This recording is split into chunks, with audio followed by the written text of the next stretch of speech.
your time. And so I want to thank all of you for coming. I'm Denise Crawford, the President and CEO, and very proud to be of this wonderful organization. And so thanks for coming and celebrating. Happy birthday to the 1-year Patient Protection and Affordable Care Act. So just to briefly remind you, the healthcare reform lowers the cost of healthcare. It increases the number of health providers. Here at the Family Health Center, we've been able to add an additional 5 providers as a result of this, for a total of 20 full-time providers right here at Family Health Center providing care to our patients. It holds healthcare insurance companies accountable and improves the quality of health care while extending health coverage to 32 million people. So here locally, how that equates for us is we know there's about additional 30,000 individuals in Kalamazoo County alone that do not have access to health care.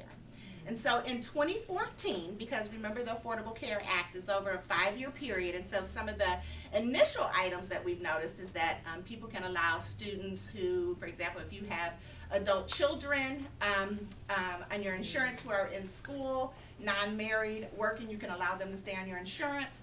It's also allowed health insurance companies, they can no longer deny you coverage for pre-existing conditions. So those are some of the initial acts associated with the Affordable Care Act. And then the additional ones, the most important, I guess the most monumentous, being healthcare reform in 2014. And that's when 32 million additional people will have access to healthcare. So we're extremely excited about that. Once again, that's on a national level, but when we look at it from Kalamazoo, that's about an additional 30,000. Now, maybe all 30,000 will not qualify, but a significant number will, because currently in our community today, we have about 30,000 people who don't have access to a provider. They have no insurance whatsoever. So that's what this celebration is really about, the 1-year anniversary and what's taking place. I just want to briefly bring you up to speed as to how it's affected the Family Health Center here locally since this act's been signed. So once again, we've talked about how we've hired new providers. We've extended our hours. As many of you know, we're open Monday through Friday, 8 to 8, Saturday 9 to 1, and that includes our pharmacy. We've been able to increase our patient population, so we've added about an additional 5,000 patients and about 25,000 visits annually. So it's really made an impact thus far.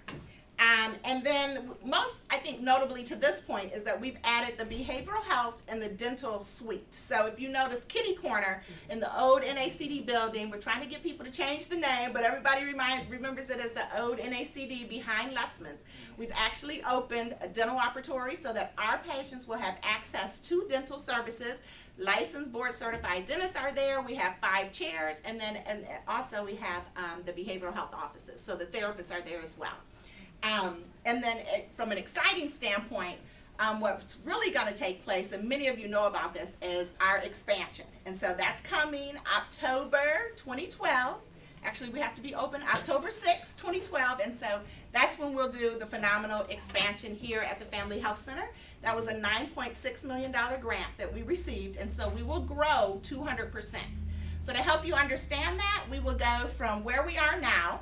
We'll go all the way down to the fire station here on Rose Street, and then we'll go up. So we'll build a second level. So we'll go across Bush, over Turner's and Summers property, all the way down. So we purchase all the property through there, and then that will be the new Family Health Center. It will allow us to service approximately 75,000 additional visits and 25,000 people. So we're extremely excited, and thank you once again, and have some ACA cake, Affordable Care Act birthday cake. Thank you guys so much. Oops, I forgot. I'm supposed to introduce Adam Knotts, who's with us today from Michigan Citizen Action. Thank you, Adam. Good afternoon. My name is Adam Knott. I'm the Legislative Director for Michigan Citizen Action. Since July of 2008, Michigan Citizen Action has been a leader in the national coalition, Healthcare for America Now. We partnered with hundreds of organizations and individuals to support champions in Congress and to put political pressures on other members to ensure that every American has access to quality, affordable health care. So our efforts, resulted in the Affordable Care Act passing last March. And unfortunately, today, as we gather for the birthday of the Affordable Care Act, there are efforts underway in Congress to repeal the important benefits that are laid out here on the birthday presents. Just so you know that if the Affordable Care Act is repealed, the increasing health care costs for millions of Americans and their families, if they lose coverage, will increase our national debt by over $1 trillion. Okay, so it's an economic issue as it is a moral issue. For those of us that live here in Congressional District 6, which includes the greater Kalamazoo area, if the Affordable Care Act is repealed, here's just how it would affect everyone. It would allow insurance companies to deny coverage to between 114,000 and 293,000 individuals. That includes between 8,000 and 38,000 children with pre-existing conditions would be denied care. If the Affordable Care Act was repealed, 412,000 individuals who have health insurance through their employer, or if they're on the market for individual health insurance, their protections would be rescinded, so they wouldn't have that coverage anymore. Businesses who are enjoying health tax credits to pay for health coverage for their employees, well, 12,900 small businesses would be affected if the Affordable Care Act were rescinded, and that would affect 182,000 families here in Congressional District 7 or in Congressional District 6 alone. Seniors would see 110,000 seniors would lose out on the preventative care benefits that they're enjoying right now, and 10,300 seniors would have to face the donut hole again, even though that's been closed. You would see increasing costs to 12,900 early retirees. 2,400 uninsured adults would lose coverage. It would increase the number of people without health insurance to 40,000 individuals. And hospitals would face uncompensated care by $61 million annually. So it's time to move forward, okay? To protect the care for those who are benefiting from the law now, we need to protect every American, seniors, small business owners, women, young adults, and their freedom to control their own health care. So I'm asking you today, all of you here, to spread the word about the important benefits of the Affordable Care Act. Together we can raise the public awareness. I'm asking you to contact your lawmakers, both at the state and the federal level, and tell them that you support the Affordable Care Act, and that it should be fully funded to ensure that it's complete implementation until 2014. I now have the pleasure to introduce the next speaker, Mr. Eason. I just came from Mr. Upton's meeting. He took not one question on healthcare. Well, Not one question on healthcare. yeah. Just so you know, we do have a card in the back of the room. If you guys could all sign it before you leave, we are going to deliver that to Representative Upton before we leave Kalamazoo today. So. Yeah. A fetus has more rights than a child. So I mean, So, they Mr. have equal Eason, rights. if you'd like to join us in speaking about the Affordable Care Act, Mr. Eason? You want to go up and talk Oh, about you come on up. I have to help you. Oh. Thank you.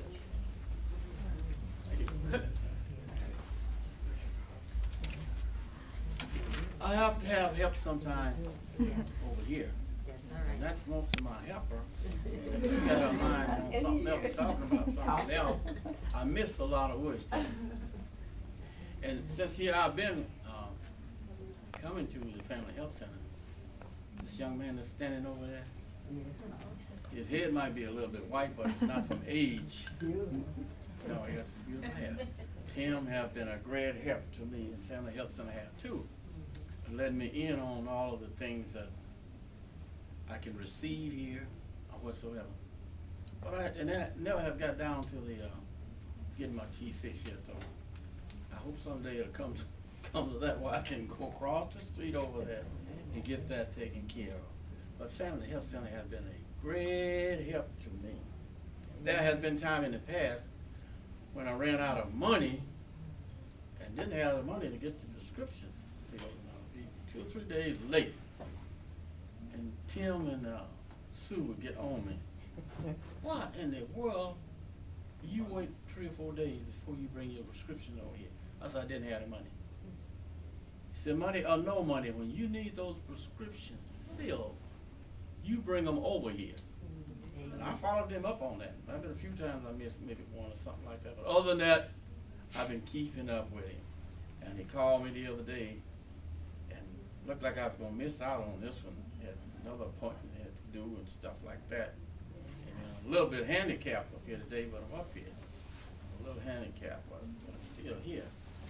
I was in the hospital and I missed the appointment to where they had to do surgery on this arm. And I was up there for quite a few days, and I missed my appointment. And we got that straightened out so good. I didn't see Tim with a found suit. And we got that taken care of while I was over here, and I was over here with the wife. But it's just good to have I call this a family of mine. Colors don't mean nothing to me. Amen. I told somebody, I said, well, my skin is a little bit dark, but I do have some white on.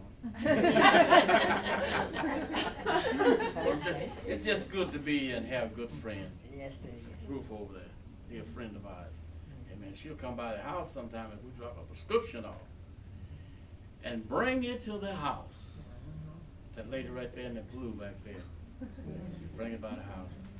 And that's I call her my little secretary. My daughter there, she carries us around when we have to go out of town or someplace for a few days.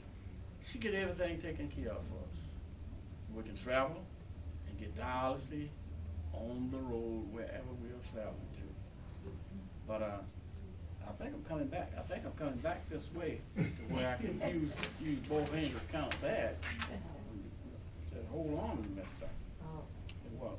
But now I can bring it up, bring it down. I give the Family Health Center for all of this help that I have been receiving from over here in help. All I have to do is just find the right people. I'm not going to call sometime, I guess that's it. You don't think nobody else worked there but Sue and Tim? I said, well, they are the people that I know, really know. I want to speak to them. But I thank God for my wife. Been for quite a few years, helping me out. Sometimes it looked like at night when we go to bed, I know I didn't get up here to bring a message, but I'm just telling you while I'm here. When we go to bed, I had a bed so bonged up with pillows and stuff, trying to make it comfortable for me, to where she don't start swinging her arms over in the night and bump me on the arm and stuff. Till when I go to dialysis down there now, I was down there yesterday, until the person that was doing my needles in here said, "What your wife must be fighting you in the bed at night." Every time we look around, you jumping or something. I said, no, I have to sleep with her. And I'm trying to take care of my arm. It's a little puffy, but it's going down. I can raise them up and down. But I certainly appreciate the Family Health Center. Oh, yes. For the short time or long time or whatever that I've been coming here. They've been real good to me. That's all to you, Jim. Oh.